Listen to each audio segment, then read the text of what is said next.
看到的是天津卫视大型情感节目《爱情保卫战》。接下来我们就赶快认识一下今天强大的情感疗愈团。Hello， 我是赵鹏，好的爱就是要无限畅通。嗨，大家好，我是张瑞，努力做大家的爱情保安。大家好，我是莎娜。女生呢可以偶尔依赖，但是不能完全依靠。大家好，我是雷鸣，中国广电192就要爱，一人一个靓号，谈恋爱方便。大家好，我是影视演员白庆玲。这个世上没有完美的人，只有人愿意相信你是完美的人，而你也愿意用一生的坚守和忠诚来不负他的相信。接下来呢，就让我们赶快掌声有请今天来到现场求助的3对嘉宾，欢迎他们。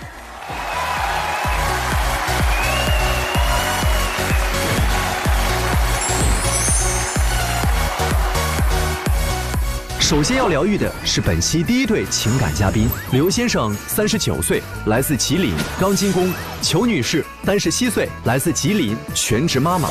他们究竟遇到了怎样的情感困惑？你觉得对方身上的问题是什么？他就像个大爷一样，回来把家里当成旅馆，什么也不干，然后还指手画脚。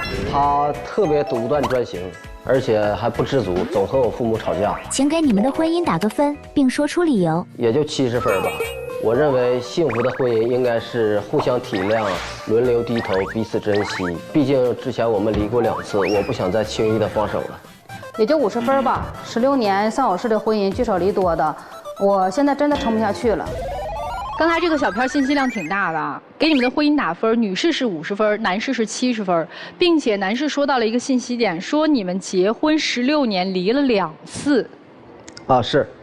那就讲讲吧，为啥这16年婚姻都已经分开2次了，又继续到现在了？是因为跟公婆的一点矛盾。我在坐月子的时候，他不给我带宝嘛，然后也不伺候我月子。当时的时候他比较爱玩嘛，然后天天就是说的早上都出去玩，中午12点多才回来。孩子的尿布呀、屋里的卫生啊什么的，都是我自己一个人做。然后跟我婆婆不爱跟他说话，然后我婆婆就给他打电话嘛。就是说的，你看，哎，你看那个你媳妇啊，在家跟我一句话都没有啊，这什么态度啊？然后他那边也不问我是什么原因，对吧？他直接就给我打电话，他说，你什么意思呀？跟我妈一句话你都不说啊？你跟他说句话你能怎么样啊？然后我当时就挺生气的，我当时因为孩子小嘛，也就那么地过去了。过去之后，后来又怀2胎嘛，我们家那大宝就是，当时就是说生病嘛，发烧。我白天带着他去打针，然后晚上的时候回来，我还一宿一宿的抱着他，因为他闹嘛。然后他妈天天出去打麻将，天天出去打麻将。然后这事我就跟他说了之后，他就跟我吵，我婆婆也跟我吵。当时我就觉得挺心灰意冷的，然后我就是说跟他俩就是说的那个分了。那怎么又复婚了呢？当时我母亲也劝我，然后看着我们家宝宝也挺可怜的，觉得就是你看这么小，如果我们2个分开了，孩子怎么办呀？然后就这样，我也就是心软了，然后就原谅他了，就跟他俩又复合了，又复婚了。啊，对。又过了多少年？发生了什么事儿？又离了？也是还是因为他跟他母亲那点矛盾，又复了之后也4年吧。4年啊，对，又离了。啊，对。离了多长时间又复的？这次离的时间比较长一点，离了得有5、6年那样才复。那今天你们俩来这儿是怎么着？是又要离了是吗？我今天来这块呢，主要是因为结婚有16年了吧，一直就是属于那种聚少离多、丧偶式的这种婚姻。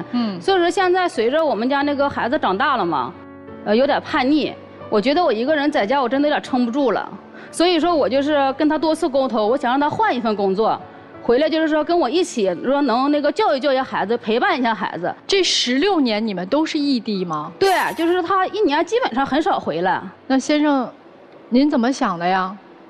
您不想改变吗？我曾经想过，但是我想给他和孩子更好一点的生活环境或者那个条件吧。如果在家这边，相对来讲工资不是那么高。他一直都是这样，你看见了吗？就是我多次跟他沟通，他都是这个态度。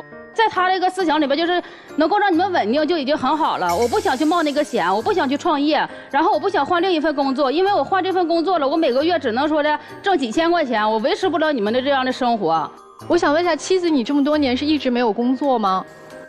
我之前就是说到这块吧，我之前就是说的跟他俩在那个工地干了2年。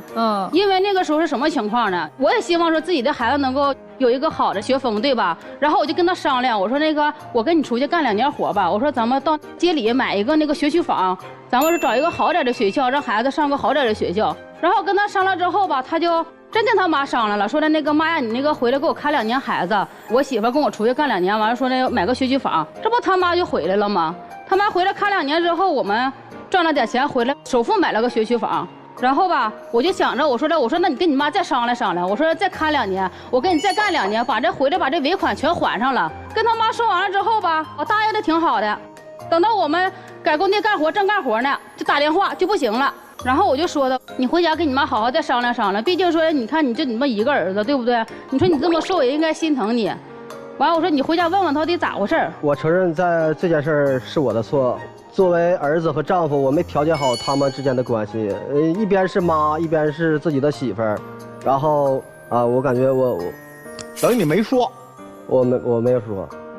他现在站这个感觉态度挺好了，我跟你说，这么多年了，就因为他妈这个问题，给我俩闹了这么多年，就因为我过年过节的不跟他回家了。你过年过节不跟他回他爸妈家吗？以前的时候我确实跟他回家，我在家的时候也跟他们在一起住，就是因为我后期因为他嘛，因为他自己说到没做到，我跟他母亲发生了就是说挺深的矛盾。你说来说去你就是势利，你看你的朋友闺蜜都买楼了，咱家的3间新房。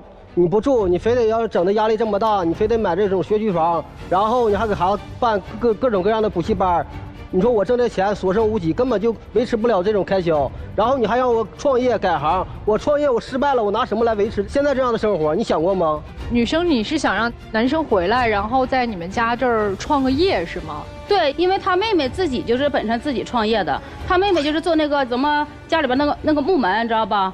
他妹妹是做木门的，而且这么多年以来，人家做的挺好。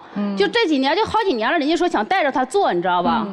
他都不做，他妹妹能给他资源，然后就是说能给他整一下那个店啊、店面什么的，能帮助他。那他都不干，就是我们好商量歹商量的，然后他就坚持了1个月，就学了1个月，1个月之后自己就放弃了。他就是不想改变现在这种生活的现状，对吧？对。其他的呢？你们一直在异地的这个过程当中，那你们2个人聚少离多，其实在一起的生活琐事就没有那么多了。生活琐事也不少，电话里都能吵一架，你知道吧？比如说呢，他打电话我没听见了啊，你就这晚接一会儿电话，他都认为你在家干嘛呢？啊，我打了这么长时间电话你都不接，你干啥呀你啊？啊，你不知道我在外边我一天我多忙吗？还得想着我给你打个电话啊，你都不带主动给我打个电话的，就这样。那这他不是也是证明着他惦记着你吗？对吧？我认为我在他这就是一个可有可无的影子。我是农民工嘛，我在外边起早贪黑的干活，然后我偶尔回家的时候，也没有一顿热饭，跟他也没有沟通交流，他也不跟我说那些，也不去关心我干活累不累啊，或者怎么样，从来没有过。我怎么不关心你了呀？我什么时候不关心你了呢？我没有体会到。你没体会到我关心，我就体会到你关心了。我跟你说，就他这样式的，挣那点钱就回来就跟那个大爷似的，你知道吧？就什么都不管，对我没有沟通，没有陪伴。对我也就不说了，对孩子甚至也是一样的，没有就说的陪孩子说说话呀，带着孩子去玩一玩啊，跟孩子多交流一下哈，没有。人家回到家里边，除了刷手机，我就是睡觉。孩子补课这块儿，我给他报的比较多一点，然后他这不是觉得他自己压力大了吗？挣这个钱已经供不上家里花了，然后他就想着不让孩子补这个课。补课学习成绩不上反下，而且孩子还那么累，那你说与其这样，还不如让孩子轻松一点，不补课呢，然后咱们压力也不至于这么大。那你为什么不想一想你自己改一个行业呢？你自己努力一点，你奋斗一点，你不要选择这么安逸。你现在说来说去不就是嫌弃我挣钱少没有能力吗？那你想想，如果你当时听我的劝，你有点上进心，对不对？你改变一下咱们现状，那孩子至于都到现在这种地步吗？那咱们2个婚姻能到这种地步，对不对啊？现在是花销比较大了，你怎么不想想是因为你自己挣的少呢？你身为一个男人，难道是这样？我要不打断，您得这么数落他多久？我用的词是数落。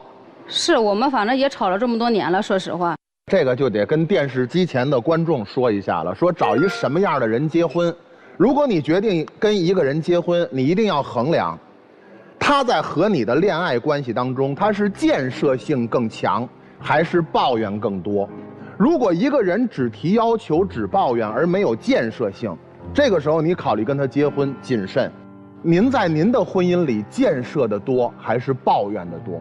我也没对他那么多抱怨呢。哎呦我的天哪，还不多。然后就是你不让你丈夫说话，其实刚才你丈夫想说，你给他打电话他不接，你后面有话也没啥，就是有点不放心。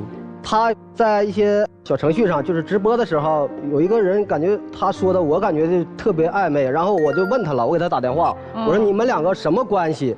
为什么他能管你叫的这么亲密，叫丫头？我说我都没有叫过。叫他什么？丫头。叫了就丫头，人也没叫别的吧？没有别的称呼吧？人家没叫什么亲爱的、烂糟的这些话吧？但是在我知道的情况下，我不知道的时候呢？你除了叫丫头，还有别的事儿让你不放心吗？上次他过生日，我在外地干活，然后有一个男的要送他99朵玫瑰花。不是，是原来的我一个同事，就是关系是挺好的，就是没啥事的时候说也平时也联系一点，但也不总联系。他开玩笑说真的，球姐啊，你到过生日的时候我送你99朵玫瑰花。然后我也是半开玩笑半气他的状态，你知道吧？我就跟他说了，我说你看看，别以为那个没有人送我玫瑰花啊！我说因为我们同事都说了，那个我那个过生日时候送我那99的玫瑰花。那玫瑰花代表什么？你不知道吗？但是我就是这么开玩笑，这么一气他这么一说，你知道吗？人家也没送，再说送了我也不可能收啊，对不对？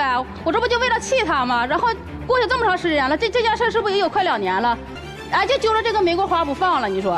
这个属于斗气儿斗出来的真气儿，真斗出气儿来了。真也没真送，对吧？他也没有真要。你俩今天来到我们爱情保卫战的诉求是什么？我希望他以后无论做什么事情都不要那么独断专行，应该是共同2个人来商量去做，让我感觉到家的温暖。他怎么做能让您感受到家的温暖呢？就是假如说我在外面干活很累，他不要出去跟他朋友在外面吃饭啊、喝酒啊，我感觉他应该陪我跟孩子在一起吃饭。我想要陪你吃饭的时候，你能回来呀？那我也在外面干活忙吗？裘女士，你希望改变什么？我就是希望他能够回来工作，我跟他一起工作，然后让他搁家跟我一起带孩子，因为现在这孩子叛逆期了，我一个人我带不了。你们2个人一起工作，1个月挣多少钱你满意？就算我们2个挣1万块钱，也比他自己一个人在外边挣1万块钱强。假如你们俩人一起只能挣到5000块钱，行吗？那个不能。你在你们县城找过工作吗？找过。什么样的工作？因为我中午要带孩子嘛，找了一个钟点工嘛，1个月就800块钱。就是1个月800。对，早上的时候我必须把孩子送到学校。好，没事，你不用说了。你帮他找过工作吗？月薪能过万的。我没帮他找过工作。那你为什么不帮找他？既然你想让他回来，找到工作啊，至少去帮他先了解了解你们小县城的工作的行情啊。我那个一直我就希望他回来，就是自己开个门店，因为他妹妹是做这行业的，我就想跟他一起开个门店。现在如果你让他回到你们所在的这个镇，那你们的收入或者说你们的生活水平就要下降，这个事实你能接受得了吗？我能接受，平时我也不咋，只要是能供上孩子花就行。如果供不上呢？我没想过。所以你要想啊，你的问题就在于张嘴就来，想当然啊。你们俩今天来是还想在一起过的，对吧？是。他不回来，我就不考虑这段婚姻了。我现在我感觉我就坚持不下去了。原来你今天来这儿是要离婚的是吗？是。那好了，那接下来我们就知道怎么办了。来，我们先来听听我们其他的2对嘉宾，你们听完他们的故事有什么感想吗？他们跟我们截然不同，差很多，很多很多。你应该真的，你好好听人说，一会儿再给你说他咋回事。哎，好，差太多，一个天上一个地狱。所以说，我想说的是啥呢？都到地狱了。女人在家带孩子固然不容易，你也不容易。你现在最应该做的是啥？不是说咱们孩子就得由老人来带着。我认为，想让自个儿老公就是踏实的在外头那个挣钱，就是要把你婆媳关系搞好。我跟我婆婆，我告诉你，我跟我婆把我当姑娘，就是我俩要干仗了。我婆婆跟我说，去吧，起诉离婚吧。白跟他过了，他亲妈跟我说。妈呀，这儿子得混到啥程度？所以说，我想说的是啥呢？是关系不是说你想象中那么糟糕，说这个婆婆就不行。我认为没有捂不热的，找自身原因。这同样是女人，同样是儿媳妇儿，你看人家跟婆婆处的关系那么好，婆婆都能向着她，那这儿子到底做啥事儿了？待会儿聊你们的故事，您说说您怎么看他们2位啊？我比较支持这位女士，因为啊。长时间分的话似的，慢慢矛盾肯定是越来越多。2个人在一起，心往一处想，气往一块用，然后呢，一起呢为这个家努力。我已经迫不及待想听他俩的故事了。还没到俩人说的时候呢，就吵起来了。他俩特别有意思，俩人分别站不同的人，然后站不同的观点，所以就能看出来他俩之间的矛盾可能多多少少也有一点关系哈。谢谢2位。他们的道因。对，谢谢2位的分享啊！待会儿我们听听你们的故事啊。来，我们听一下小涛和小齐的。我觉得大哥的话确实也挺辛苦的，我希望这个姐姐呢也能多理解大哥一些吧，就是两个人互相包容才能长久嘛。我觉得两个人很多怨气在那里，却缺少那种善意。我感觉两个人如果说能心平气和的，慢慢的去相处的话，我感觉会更好。我们可能调解啊，得往前推进一步。我问几个问题吧，你承不承认？你丈夫赚钱养家，你承认吗？我不管你满不满意，他干没干？承认。承认。你承不承认在老家，你丈夫每个月给你上交8、9千块钱，你的收入已经比乡亲们70%以上收入高了，你承认吗？承认。然后你站在这儿说，我今儿来，他要是不听话，我就再跟他离婚，这是您刚才说的吧？是啊。那我就给您一个建议，特别简短，2字儿。别闹。我的建议就是分阶段，既然你现阶段想要钱，这个钱能够支撑你们孩子的养育费用、教育费用以及未来的养老费用，您是不是心里也这么想的？对吧？得要有一个固定存款。是。那我觉得就让他出去先干一段时间。那另外对于你来讲，真的得量力而行，不是所有的孩子可能都补习补得出来的。如果一个家不能量力而行的话，这个家早晚败掉。如果你真的想让他回来，你去评估一下这个市场现在你们能收入多少，而不要我们很任性的就讲他回来赚多少都行，少赚点也行。我知道2个恋人是需要在一起的，但是你要看时候嘛。这个时候必须是这个男人撑开家的时候，你把他往身边拽，你们所有东西、所有生活质量都会下降的。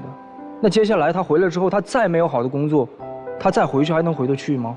不要太冲动。大哥，你也要做一件事情，就是在他讲话的时候，你帮他把这个话给他录下来。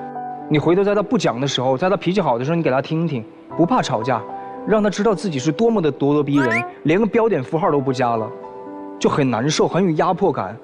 大哥在外面天天那么辛苦，回家之后还要听你这些噔噔噔噔噔噔这些节奏，听着都心烦。所以就是2个人啊，没有太多的矛盾，都想让家庭更好。但现在就真正的做到一起努力，好不好？裘女士，我就给您一个建议，做个聪明的女人。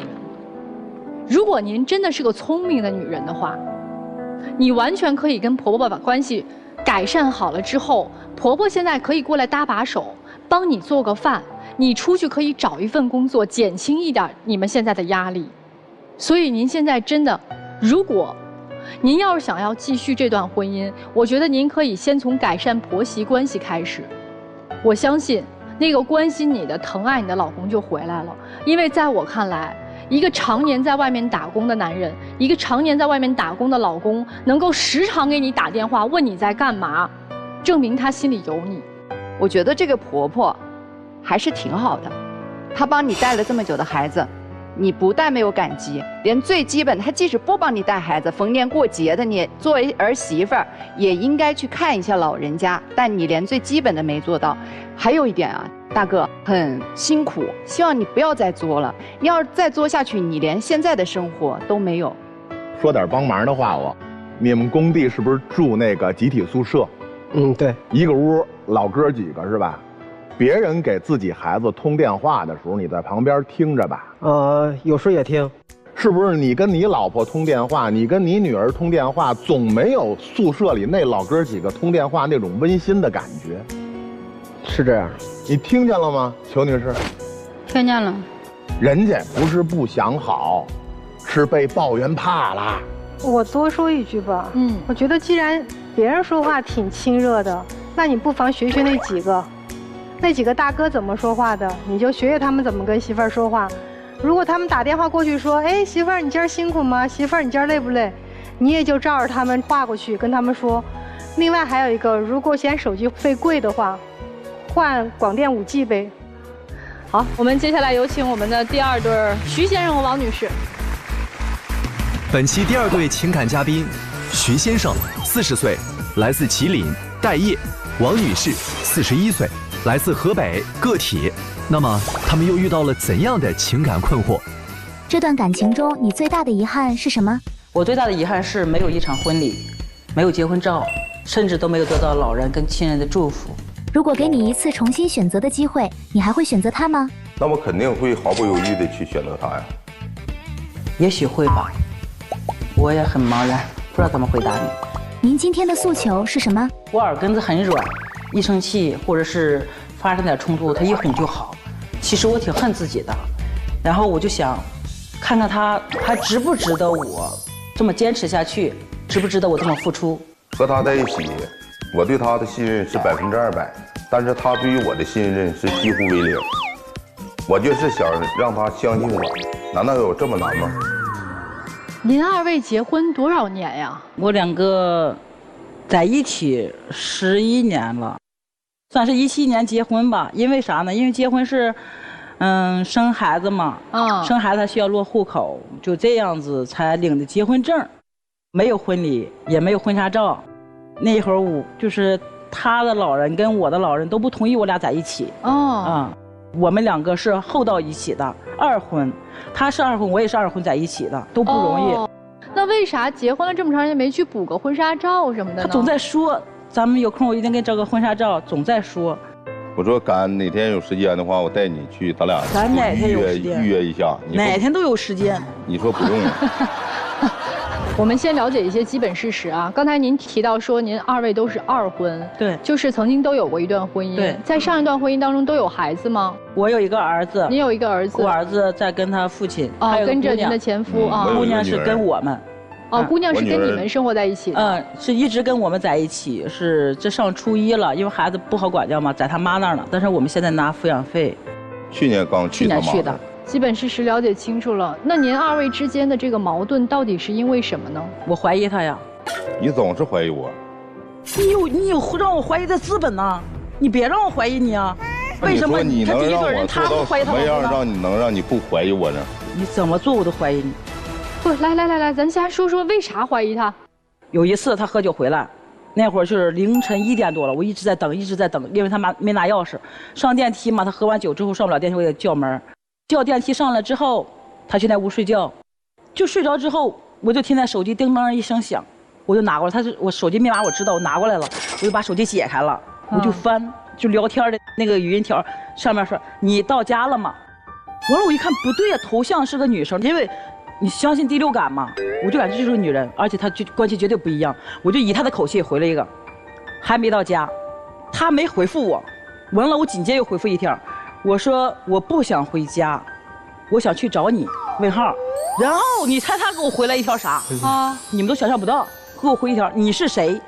完了我说你喝晕了吗？因为我在想啥，这个人是个女人，要么你们就在一起喝酒了，这第一；要么你们就是一直你们在聊天了，告诉他我要回家了，你别给我发消息了也好，怎么样也好，绝对是有这话，不然的话他不能问他呀，你到家了吗？那他怎么能知道在外边呢？然后他问我你是谁？我说你喝晕了吗？我说我是我呀。紧接着一个视频过来了。说实话，那会儿我心虚了。为啥心虚？我想继续试探，我想坐实了。我那会儿其实想一下子给他怼醒，我要问他，但是我忍住了。我寻思我先坐实了，我再找你算账。然后我就拒绝了。拒绝了之后我就发，我说你咋的了？你喝多了吗？完了之后删我好友了。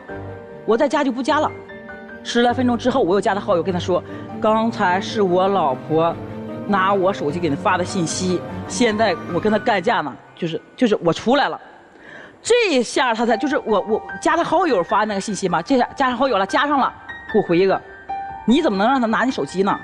你媳妇都是你惯的，说了好多，这一会儿我就绷不住了，我一雷子给他整醒了，我说来这是谁？他懵了。完了就说啊你咋地呀？你怎么地呀？你疑神疑鬼怎么样？我俩就干下来了。是，但是吧，你以我的口气给他发微信的时候，我估计那也是故意气你的。您说句实话，那女的是谁呀？她就是一个业务员，我和她认识吧，是通过我朋友，我们一起认识的。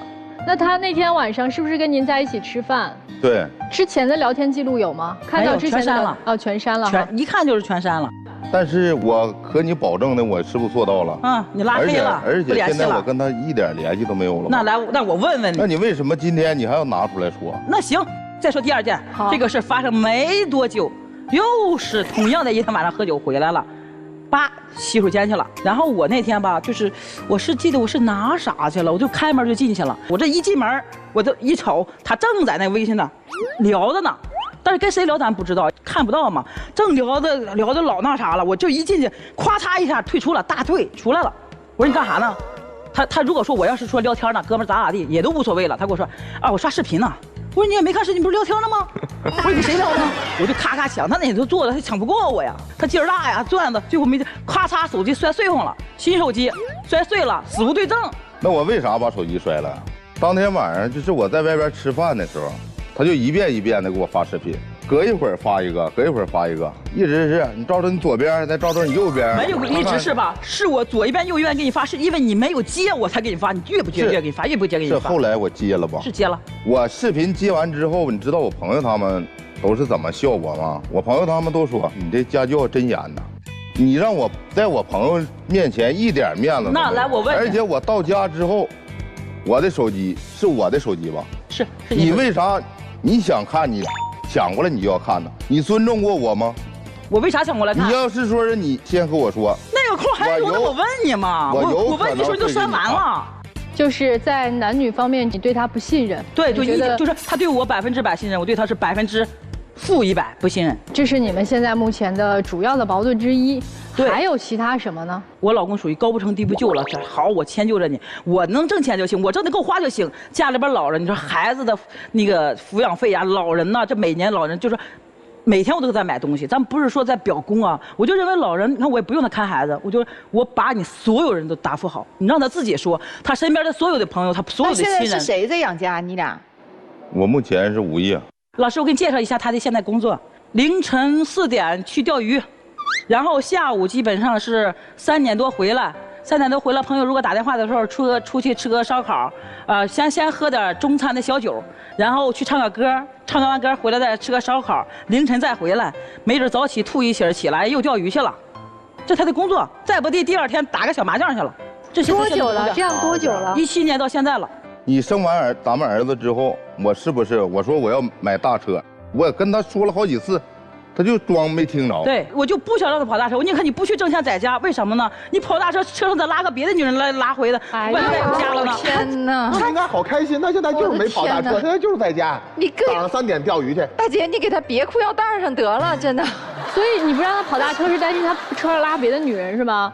对，车拉个别人的媳妇。那你到底想让他做什么？工作不让他做，大车不让他跑。我就感觉他1分钱不挣，只要他不扯犊子就行。他什么都不干，他还天下就剩扯犊子了。不是不干正事儿，我不扯犊子，我能干嘛去？对呀。来，咱们最后2个人，都说一下，今天您来到我们的节目，希望达成什么样的目的？我就希望是，如果说他不改变，哪怕是他现在是我就说他你无所事事，你干点啥？他说了你不给我投资，好，那我也放低身价，我说好，你只要想干啥，给你投点资。他现在又说不知道干点啥，我就感觉现在只要你不改变，那我自个儿能挣钱，我也自个儿能挣孩子，那我带着孩子走就完了，就不跟你这样了。哦，就您已经做好走的准备了，是吧？对，行，您做好走的准备就行了。徐先生呢？我不希望和他分开，因为我能挣钱。就是单纯的冲我儿子，我也不想和他分开，我可以为了他改变。怎么改？但是前提是他得，其实吴老师，相信我。我就想问你们一个，就是我心里现在吧，就是因为我不跟我娘家人，因为不同意我俩在一起，我娘家人就不赞同，就是我有什么事我不跟他们说，因为我是河北人，我嫁到了东北，我身边没有一个就是说我的闺蜜啊或者咋的，我感觉我拿她的事儿跟别人说，别人都还会笑话我，就是说我没有一个发泄的地儿，所以我现在很压抑，我就现在迷茫，我感觉他拿我就是当一个保姆似的，你知道吗？就给我这种感觉。你想寻求一下，问问老师们，你该何去何从？对，我就想到底该不该离开，对吧？对，值得我怎么去改变他呀？我没有方向，我也不知道我对错。好，待会儿呢，让老师给你答案，好吧？好，咱们先听听其他2组嘉宾，你们听完他们的故事，你们有什么感受吗？我觉得婚姻就应该2个人相互就是信任。哎，你先别说冠冕堂皇的话，我就问你一个感想，你觉得你老公和她老公比起来，谁更好一点？在作风问题上，我老公肯定比他强。然后在外边也没有那种勾三搭四那种迹象。然后就是对我就是还是挺上心的。你老公在外头赚钱吗？赚钱。赚钱给你吗？那给我。你老公扯小牛宝宝吗？没有。行嘞，来，先生，我支持这位大姐。我的观点是这样，不管男人也好，女人也好，对待婚姻必须得忠诚。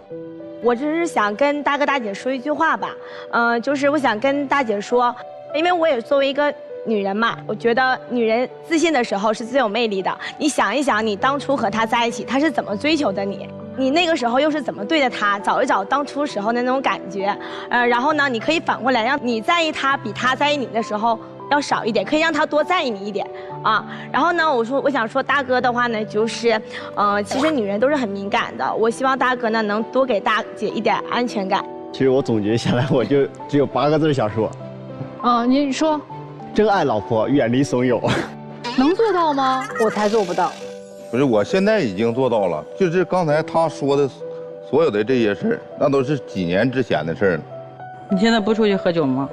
是我现在是出去喝酒，但是像你说的，说是我一整发信息呀，或者是干什么了，出去找不着人了。你说最近这几年有过吗？但没有过，但是没有过吗？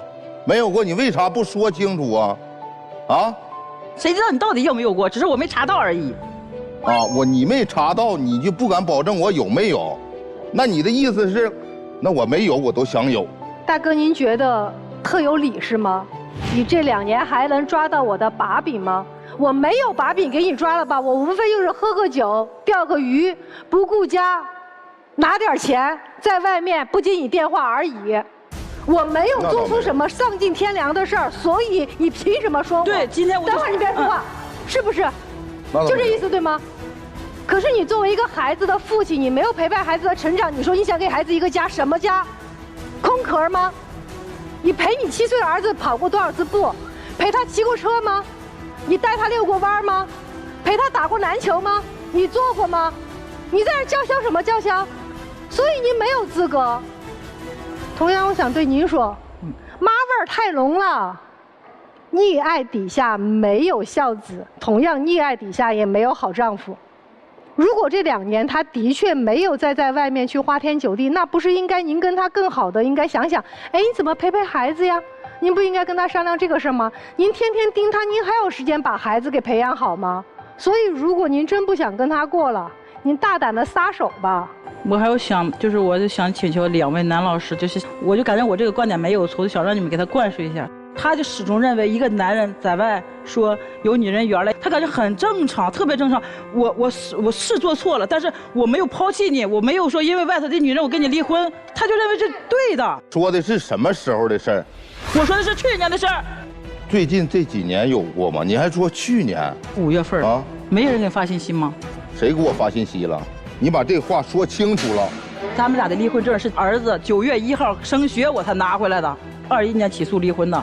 我把那个户口本还有结婚证全部放在律师那儿了，就是因为21年那会儿，21年5月份我就发现他原先联系那女人给他发信息了，他也给人回了，然后我就从那儿又开始怀疑他。我跟大哥说一句啊，大哥，其实你看，情可以断，婚可以离，对不对？但是你不能有你的滥情，让你的爱人可能沦为别人的笑柄。很庆幸，从21年之后，22年到现在，您没有再去做这件事情。我也希望你们拿回结婚证之后，这是一个新的开始。之前的事情，大姐可以过往不究，但是大姐她提着一根弦儿，这是没毛病吧，大哥？因为之前她受过痛苦，对不对？所以你的女人你要好好爱护。有空的时候你们一起逛逛街，牵牵手。把那些钓鱼的时间啊，如果你老婆愿意陪着你钓，老婆咱俩一起钓个鱼。你看过我平常钓鱼的乐趣，包括我跟朋友出去喝酒了，可以我带着我老婆，让她慢慢融入你的生活，你也融入她的生活，你们过成像一家人的生活，这才是接下来的重点。让孩子也能感受到父母双方同时的爱，然后回家也不用对峙了，哪一年的，不用对峙今天在台上说什么不说什么了，不重要了。今天过去之后全部翻篇，重新往前看，好不好？好。这段话说给大哥听啊，但是虽然我知道这段话说完其实没什么用，因为一个人的3观是掰不过来的。对。女士，你听到了吗？一个人的3观是掰不过来的，但是我只是把这一段话阐述给大哥听一下。婚姻是激情消退后的一茶一饭，忠诚是婚姻的本质。就是2个人的世界很精彩，1个人的生活很丰富。但是你既然选择走进婚姻，您就不能惦记墙外的芬芳。您如果选择了墙外的芬芳，就不要惦记屋内的热汤。虽然可能在您的世界当中，在您的朋友当中，你们觉得家里红旗不倒，外面彩旗飘飘，这是一个男人的资本。但是这不是对婚姻的交代，这不是正常的3观，这不是这个社会、这个道德、法治所允许的事情，对吧？好，话点到这儿为止。跟王女士说的是，您今天在这儿犹豫啊，其实都没这个必要。想要让您相信这个男人是不可能的，这辈子你也没有办法相信他。累的不是他，累的是你自己。你每天跟一个自己不相信的男人在一起，他做什么事儿在你眼里都是被怀疑的那个线头。所以您只要想一点，你还要继续这样疑神疑鬼的生活吗？你还要继续这样给别人当老妈子吗？你还要继续这样自卑下去吗？如果自卑，就改变自己。你觉得自己哪儿不好，我去改变调整。当你有一天光鲜艳丽的时候，你觉得你还有那个心思去担心他怎么样吗？您口口声声说我一河北媳妇嫁到东北，我在这儿举目无亲，我委屈呀。在这种情况下，我能做到这样，你还这么做，别这样。人呢，做自己该做的，放弃自己把控不住的，这才是一个自如的生活状态。这大哥啊，咱不能混不吝。我告诉您，做好情绪价值。你只要在你的婚姻关系当中做好情绪价值，你身边这个妻子就没这么苦了。就是这个大姐，她来回来去的要证明她有多么的不负责任，多么没有上进心，多么的不忠诚，还不离开他，还在这纠结，我就觉得很可笑。然后你痛并快乐着，所以到今天这一步，你所有的所承受的痛苦，就是你自己选择的，对吧？我们也说了这么多了，我相信你心中应该有一点答案了吧？对。接下来的时间，咱们听听别人的故事，你们坐那儿好好思考一下，好不好？来，我们有请第3组嘉宾小涛和小齐，欢迎你们2位。本期第3对情感嘉宾，小涛，27岁，来自甘肃，销售；小齐，28岁，来自辽宁，销售。那么今天他们又遇到了怎样的情感困惑？你认为你们感情中的绊脚石是什么？异地，就是异地，没别的。前任就是他那个前任。对方在你心中是什么样的？他的优点就是挺幽默阳光的，但是缺点就是挺琢磨不透的，不知道他到底咋想的，也不知道他到底喜不喜欢我。他比较自主独立，但缺点就是太自主独立了，很多地方不跟我妥协。今天来的目的是什么？那肯定是复合呀，希望他跟我能冰释前嫌，跟我回上海吧。今天就是想跟他做个了断吧，行就行，不行就各过各的吧。啊，这你俩现在是什么关系啊？就是不清不楚的关系。不清不楚的关系。说分也没分嘛，说男女朋友吧，现在咱俩都分手了，你忘了？那没分，那当然我也没答应。我当时说了分手了。男生，你手上拿的这是什么呀？那麻花，他不喜欢吃吗？那我寻思来天津了嘛，我这买了麻花，完了我自己做了个花束，我想表达一下我的诚意，完了我寻思让他原谅我。天津特色的浪漫，收了代表原谅喽。但是我还不想原谅他，因为我今天来的事儿，我觉得还没解决，所以我想请工作人员帮我拿一下。那行，这花就我们先帮你保管着哈。你们俩分手多长时间了？分手差不多半年多了。半年多不算分手啊，当时我也没答应呢。我当时说了，你出了这个门，那你就是咱俩分手了。他头都不回就走了。当时我没听见呢，那是理由吗？我觉得你听见了，我觉得他听见了。那这半年你们俩分手的状态是有联系呢，还是说完全没联系？就是他一直找我，没事就问问我呀，怎么样的，就天天没事给我发信息啊。你回了吗？有的时候心情好的时候，我就回他2句。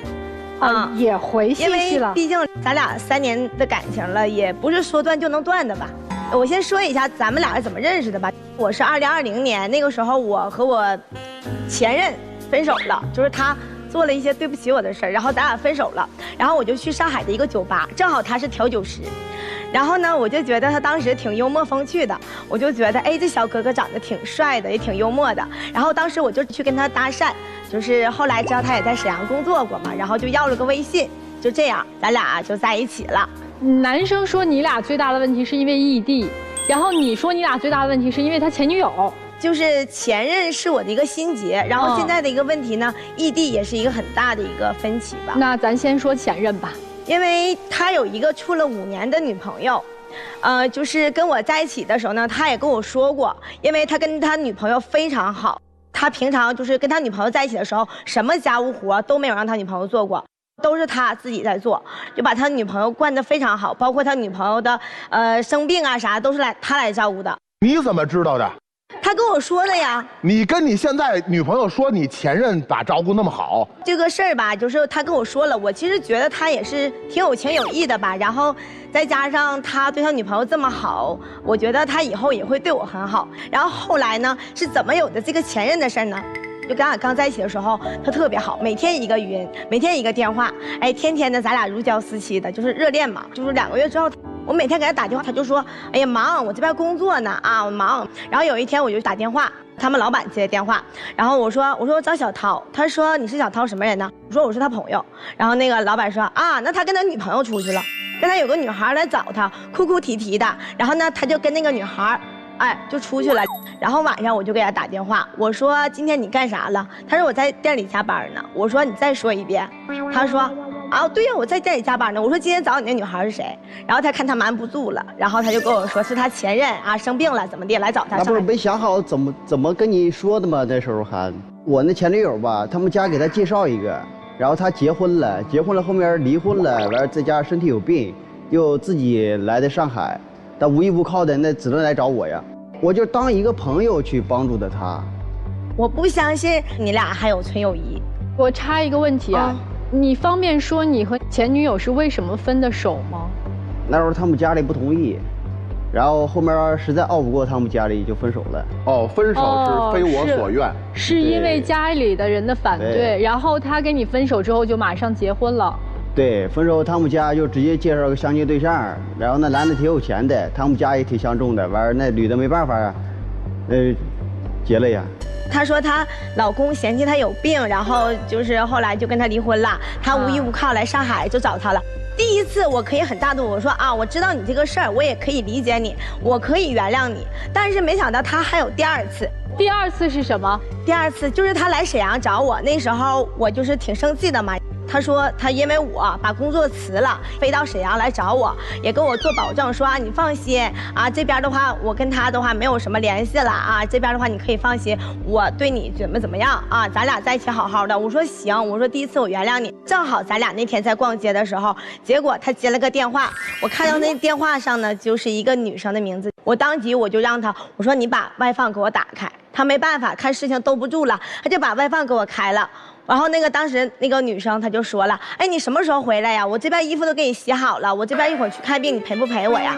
当时我就炸了，我说什么情况？那天当天就是他不是先来我们店里找的我嘛，就整完我以后呢，那天我给他安排了酒店，然后我就回去住的，我自己的房子，他也知道的，晚上打视频的也看到了。然后后面嘛，就是我走的时候，我就说你。暂时也没有房间，你在上海这边天天住酒店，那也住不起呀。我说一天得多少钱？关你啥事儿啊？对呀，关你啥事儿啊？就那时候他来投奔我，我想着帮他省点钱嘛。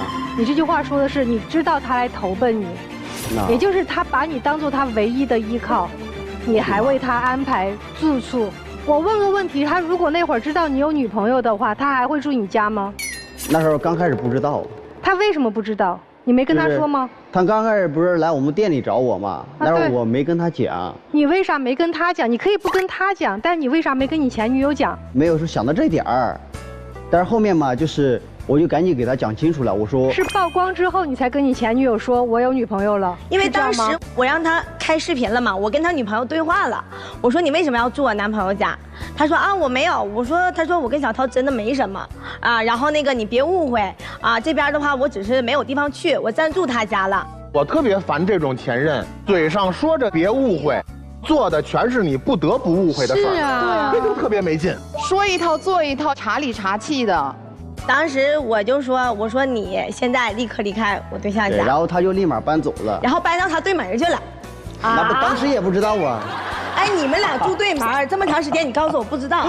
那你也知道我上班的点儿啊，对不对？下午4、5点才上班，晚上凌晨2、3点下班。不是他，为什么他就必须要搬到离你那么近的地方呢？全上海那么大。不是，刚开始我也不知道啊。那什么时候知道的？那事情都过了半年多了。那时候就是我有一天我生病，我发了一朋友圈，然后他就半夜8、9点就过来敲我家门。那时候不是挺晚的了吗？那旁边邻居啥的都出来看什么情况，完了在群里面也问我，你家什么情况？怎么半夜有个女生敲我家门？完我啊，前女友，我也给他打开了，然后他让他进去了。第二天早上，因为我看到他发这个朋友圈了嘛，第二天我就立马跟老板请了假，我合计我飞上海去看他，然后给他一个惊喜。第二天我就飞到他家门口了，我就敲门，然后我就看到他家，因为他家是那种复式嘛，就是进门然后2楼有个楼梯，我说这不对呀，我说这空气中怎么还有一股香味呢？他说没有，他说我刚洗完澡。我说你洗澡了吗？然后我就上2楼了，我就把柜子打开了，那个他前女友就从柜子里出来了。这个事情不是这样的，是因为那个我前女友她第二天不是也来了吗？来了之后她就来收拾卫生，然后呢我在楼上我发烧我躺着呢，那我没招啊，我说那你收拾吧，我就上楼去了。上楼没多久她来了敲门，那我前女友她也不敢开，我就下去开了，我开了一看，哎是她，敷衍了一下，我就把她先关门外边了，关门外边你上去先躲一躲吧。就是发生了这件事之后，我当时我就很气愤，我说第一次我原谅你了，第二次你给我写保证书了，而且答应的那么好，让他从你家搬出去了，第3次没想到还有这样，我说我累了，所以我当时拉着行李我就走了，我说你们俩自己过自己的吧。现在分开就是因为当时那件事情导致的吗？不是，当时后来又发生一件事，我俩又和好了一段时间。那个时候正好赶上我家人生病嘛，挺无助的。正好呢，他也是不知道从哪儿知道了我家里这个事儿，就从上海又辞了工作来陪我，帮我忙上忙下。旁边有好多我眼线的，那我知道了，我第一时间就赶过去了。然后呢，他就是帮完我家里人之后呢，我就说那就是暂时别回上海了，怕到时候不安全啥的，我就让他在沈阳先住下来了，就是找个离我家比较近的地方。然后就是毕竟我这个人也是挺纠结的一个人，毕竟那么长时间的感情了，不是说断就能断的。但是那个时候就一直不想原谅他，心里有这个结，就包括我现在也有这个结。那请问您和您的前女友现在处于一个什么样的关系呢？那都被我送走了。就是删除拉黑，然后说送回老家了，但是我也不知道送回老家的。没有，我送到机场。你还给送到机场啊？好人做到底嘛。行吧，你们俩最后分手的原因到底是因为啥呀？就是因为当时天天在家打游戏，就是后来我都看不下去了，我说你出去找个工作，他不出去，那工资太低了。然后后来我说行，我说你不出去找工作，那你就回上海吧，咱俩就分手吧。然后呢，他也二话不说，拎着包就回上海了。然后那个时候我就以为咱俩这就分手了呗。然后那段时间啊找我复合呀，怎么样的。我说我俩现在啥关系？他说男女朋友啊。我说我跟你说我都分手了，但是他说我没有分手，怎么样的。然后他非得要来这儿，然后说要那个解决一下。我说去就去呗，那就解决一下呗。我之前的心结我还没有完全打开，然后现在又是异地这个事儿，他想让我去上海陪他，我呢想让他来沈阳陪我，因为都已经发生那些事儿了。如果说他要是不来的话，我就是还是会担心他和别的女生搞暧昧，因为他很招人稀罕的，就是他很能逗小姑娘开心的。那我也没沾花惹草啊。现在我也不知道怎么办了，所以我就希望各位老师给我个建议吧。来吧，我们先听听这个前辈们的意见啊。我觉得我还是不喜欢那个异地，因为我自己自身体会过了，两地分居这种就是说辛苦，所以我不建议就是说异地能那个在一起。我就认为没有信任的话，他俩就没有必要在一起。哎，好，说的特别对。不要管前任了，我觉得前任都是一个幌子，最重要的是你们俩心都没有踏实下来。而对于男生来讲，你所有的照顾体贴，还有对别人的好，在我看来全是虚的。我可以去做饭，我可以给你无限的关心，但是我不给你承诺啊，我没有办法给你承诺。你真的爱你前女友吗？你也不爱她呀。前任都回来找你了，都给你做饭了，都也给你打扫卫生了，你不要说对他没感情，你一定有感情，但是你为什么没跟他继续在一起呢？你对谁你都没有想过真正的要停留下来，你还想过你想过的单身的生活，所以不要给自己找束缚了，你不如分开吧。最好的前任就是老死不相往来，你的前任就是我最烦的那种前任，都已经嫁人了，离了婚了，过得不幸福了，翻回来头又想起你了。我也烦，你也烦，但是你做的举动并不烦。你的前任是我最烦的一种前任，你就是我最烦的一种现任，就是对前任念念不忘，不主动，不拒绝，不负责。当我听到你还把他送到机场送走之后，我心彻底凉了。姑娘，我要是你的话，我听到这句话，我掉头就走，我100%不跟这个男人在一起。他根本没把你放在心上，他最在意的是自己男人的这个形象，我是否能够在前任那儿做一个好前任，我是否能够在现任这儿博得一个好感。所以他做的动作都是两面的，这面要让前任继续怀念他，给他留足了怀念我的空间，让他继续后悔。你看，你当时不应该跟我分手，谁让你去结婚的？继续来怀念我。这面对你是什么？我是一个有情有义的男人啊，我对前任都能这样，我对你更不会差呀。姑娘，恰恰错了，他对前任这样就是对你最大的伤害。你想明白了？咱们考虑一下可行性啊。你们两个要真是想开始异地恋的话，起码呢，你得学会2种能力。可以异地恋，就是有2种能力。第一种能力就是记着，每一次你去上海找他之前，航班一定要报给他。我几点落地？我是在虹桥落地呀，还是在浦东落地？打车到你的出租屋大概需要多长时间？一定要告诉他时间，确切时间，养成习惯。而且呢，如果航班延误，第一时间通知他。这个习惯可以避免很多潜在的尴尬。巴巴的上门去看人家，没告诉人航班号吧，没跟人家说几点到吧，开个门吓你一跳。所以你这一定要养成好习惯啊。然后呢，就是1次可以原谅，2次可以忍了，3次站这儿还纠结，你快被训练出来了。5次、6次、7次之后，你就心如止水。你知道他为什么一定会追你吗？因为他发现已经训练3次了。你要知道，训练这么一个人吧，训练成本挺高的。所以你快训练出来了，这个人家轻易不会撒手的。我觉得从你抱上一堆麻花上来，我就觉得你是一个表演型人格，就是老是想让人觉得自己特别完美，想展现一种什么样的状态给别人。这个姑娘，如果我是你的话，那一刹那第1次我就转身离开了，不会有1、2、3又来来回回的。所以接下来的时间呢，姑娘考虑一下到底要不要收那束花。同样，我们在座2对夫妻也考虑一下，你们接下来到底该如何选择，好吗？好，接下来的时间交给你们，请回到门后。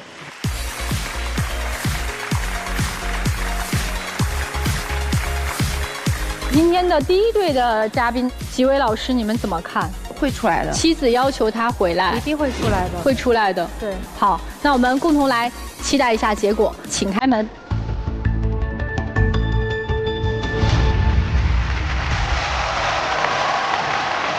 我就给女生建议吧，再等他3年吧。异地的确很难，但是能够把家经营得更好，有更多的储存的资金，可能才是你更想过的日子。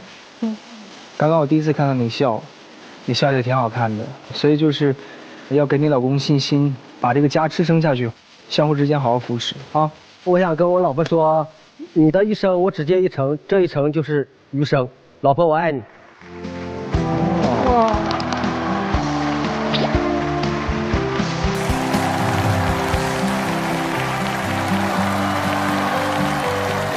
今天特别感谢各位老师，谢谢。希望你们好好的啊，加油！再见，再见。过年要回家哦。好的。对，把婆媳关系好好处理一下。好的，好的，谢谢，谢谢。哎，再见。好嘞，再见。接下来我们要迎接我们第2对嘉宾他们的结果了，来吧，我们一起揭晓结果。要离吗？今天这个女生可能是真的想透了一点，就是她可能明白自己要什么了。这对他来说是一个痛苦的决定，但也是一个好的开始。我觉得对男生来讲才是一个好的警示。人生不能撒谎了，对家庭该负责任得负责任。是的，忠诚一定是底线的。来，我们来揭晓我们今天的第3组嘉宾的结果。同样也是要提醒我们电视机前的观众朋友们，我们节目的官方的报名热线呢是0223606301，有情感困惑的观众朋友可以打电话报名。记住哦，我们不收取任何的报名费，小心受骗。来，我们一起来看第3组嘉宾的结果。3、2、1，请开门。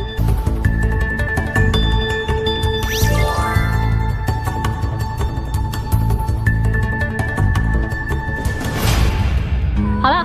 不管怎么样，希望他们今天在我们节目的舞台上收获到了他们想要的东西，祝福他们吧。我们下期《爱情保卫战》再见。